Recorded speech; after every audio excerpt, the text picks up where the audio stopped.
మన యొక్క జీవితంలో ఈ పరిచయని ఆత్మ అనే సంబంధించిన లక్షణాలు కొన్ని రావటానికి అవకాశం ఉంది. మనం ఆత్మీయంగా ఎదిగే కొలది, ఆత్మీయంగా సంవత్సరాలలో ముందుకెళ్లే కొలది కొన్నిసార్లు మధురంగా మృదువుగా అవటానికి బదులుగా చేదుగా కఠినంగా మారుతూ ఉన్నారు. ప్రియులారా, కొంతమందిని గమనిస్తూ ఉంటాము. భక్తిలో ఎన్నో సంవత్సరాలు, 10 సంవత్సరాలు, 15, 20, 25, 30 సంవత్సరాలు. కొంతమంది క్రైస్తవ కుటుంబాలలో జన్మించిన వారు, చిన్నతనం నుంచి క్రైస్తవ వాతావరణంలో పెంచబడిన వారు సహితము వారు మధురంగా ఉండటానికి బదులుగా, తగ్గింపు స్వభావంతో ఉండడానికి బదులుగా, మరి మృదువుగా ఉండేదానికి బదులుగా కఠినంగా, అహముతో, గర్వముతో, మరి ఎప్పుడూ కూడా విమర్శించే లేక జడ్జ్మెంటలిజం అనేటువంటి జడ్జ్మెంటల్గా అవుతూ అలా జీవించేవారుగా తయారవుతున్నారు.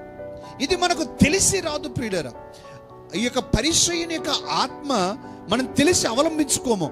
మనకు తెలియకుండానే కొన్నిసార్లు భక్తిగా ఉన్నటువంటి వారి జీవితంలోనికి వారి యొక్క అశ్రద్ధను బట్టి, జాగ్రత్తగా లేని దాన్ని బట్టి, అంటే యేసుక్రీస్తు ప్రభు అన్నాడు, ఏమన్నాడు?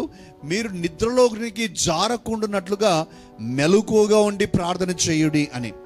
ఇంగ్లీష్లో అదే మాటను విజిలెంట్ అనే మాట వాడాడు. Vigilant, be vigilant and pray అనే మాటను వాడాడు. విజిలెంట్ అనే మాటకు అర్థం ఏంటంటే తెలుగులో అప్రమత్తంగా ఉండండి. మీరు అప్రమత్తంగా ఉండండి. ఆత్మీయ జీవితంలో అప్రమత్తత లేకపోతే అపవాది మన జీవితంలో చేదు విత్తనాలు, చేదు ఫలాలు ఫలించటానికి వాడు సహాయం చేస్తాడు. అందుకని మనము జాగ్రత్తగా ఉండాలి. యెషయా గ్రంథంలో చాలా చక్కటి మాట వాడాడు.